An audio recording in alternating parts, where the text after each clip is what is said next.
Assalamualaikum warahmatullahi wabarakatuh. Nama saya Biraka Pratama, NPM 2021020003, jurusan Hukum Tata Negara. Di sini saya akan menjelaskan materi tentang substansi hukum Islam untuk memenuhi tugas harian. Yang pertama, makna hakikat suatu menurut filsafat. Definisi hakiki atau esensial adalah pernyataan hakikat sesuatu, yaitu suatu pengertian yang abstrak, hanya mengandung unsur-unsur pokok yang diperlukan untuk memahami suatu golongan tertentu dan untuk membedakan dari golongan-golongan lain, sehingga sifat-sifat golongan tersebut tidak termasuk dalam hakikat sesuatu.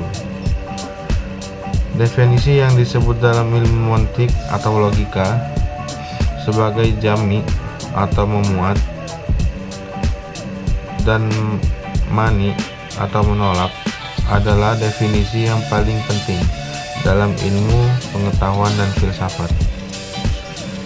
Definisi itu tersusun dari jenis-jenis yang terdekat, genus proximum, dan perbedaan spesifik atau diferensia spesifika. Genius atau genus ialah setiap pengertian yang menyatakan hanya sebagian dari hakikat sesuatu. Artinya, pengertian tersebut belum menyatakan hakikat sesuatu itu seutuh-utuhnya. Perbedaan spesifik atau diferensia spesifika ialah setiap pengertian yang membedakan golongan atau spesies dari jenis genusnya. Misalnya, berakat budi membedakan manusia atau spesies dari hewan atau genus. Pengertian filsafat hukum Islam. Filsafat hukum Islam terdiri dari 3 kata, yaitu filsafat, hukum, dan Islam. Filsafat hukum adalah pengetahuan tentang pemikiran mendalam, sistematis, logis, dan radikal tentang berbagai aturan yang berlaku dalam kehidupan manusia, aturan bermasyarakat maupun aturan bernegara. Hukum adalah peraturan-peraturan tentang perbuatan dan tingkat laku manusia dalam lalu lintas hidup. Secara singkat, hukum berarti ketetapan. Adapun pengertian filsafat hukum Islam adalah kajian filosofis tentang hakikat hukum Islam, sumber asal-muasal hukum Islam dan prinsip penetapannya, serta manfaat hukum Islam begitu kehidupan masyarakat yang melaksanakannya. Dengan demikian, yang dimaksud dengan filsafat hukum Islam adalah setiap kaidah, asas, mabda, aturan-aturan pengendalian masyarakat pemeluk agama Islam.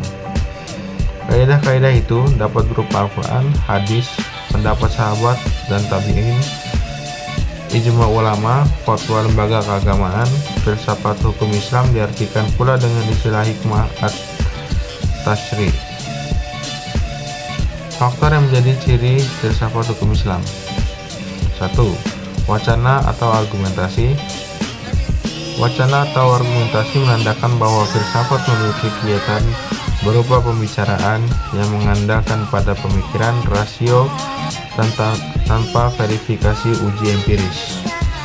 Kebenaran filosofis tidak memerlukan pembuktian atau tidak perlu didasari bukti kebenaran, baik melalui eksperimen maupun pencari data lapangan.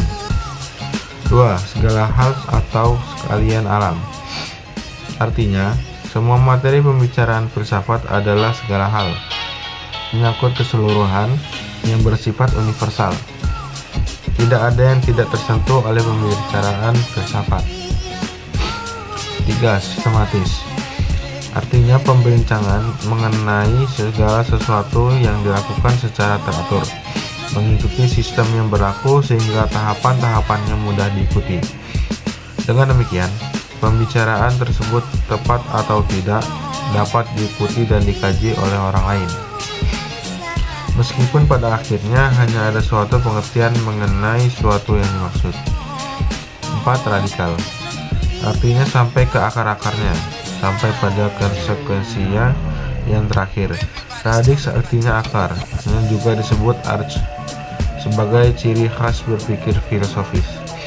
Perbedaannya dengan pengetahuan adalah adanya asumsi sebagai titik tolak yang disebut sebagai keyakinan filsafati, philosophical belief. 5. Hakikat merupakan istilah yang menjadi ciri khas filsafat. Hakikat adalah pemahaman atau hal yang paling dasar. Jadi, filsafat tidak hanya berbicara tentang wujud atau materi sebagaimana ilmu pengetahuan, tetapi berbicara makna yang hakikat terdapat di belakangnya. Berdasarkan 5 ciri berpikir filosofis tersebut, dapat diambil pemahaman bahwa filsafat merupakan kebebasan berpikir manusia terhadap segala sesuatu tanpa batas dan mengacu pada hukum keraguan atas segala hal. Bahwa sekalian alam dan segala hal dapat dilihat dari berbagai hal sudut melalui kontemplasi pemikiran yang sistematis, logis, dan radikal. Sekian penjelasan dari saya. Apabila ada kekurangan saya mohon maaf. Pada Allah saya mohon ampun. Wabillahi taufiq wal hidayah. Wassalamualaikum warahmatullahi wabarakatuh.